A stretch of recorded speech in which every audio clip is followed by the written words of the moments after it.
To'g'risini aytsam, tavsiya qilmayman hech kim kelmanglar. 18 yoshli o'quvchimizni bir oyda necha pul daromad topadilar? Hozir bilib olamiz.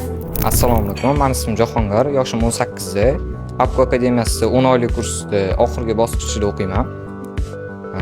Hozirda maktabni bitirdim va ikkita korxona oldim. Buxgalteriya hisobini yurg'izyapman. Oylik daromadim $500 dan $1000 gacha.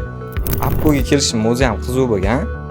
O'rtog'im Apkoda o'qish niyati borligini aytgan, birga kelganmiz. Men sherik bo'lib yonida kelganman. Hozir u Apkoda o'qimaydi. Men Apkoni tanladim, u ingliz tilini tanladi. Men hozirda Apkoda уже 10-oy o'qishim davom etyapti, lekin natijaga erishishga ulgurdim. O'rtog'im hali IELTS ololmadi. Omad tilab qolaman o'rtog'imga. Jahongir, Apkoni kimlarga tavsiya qilasiz?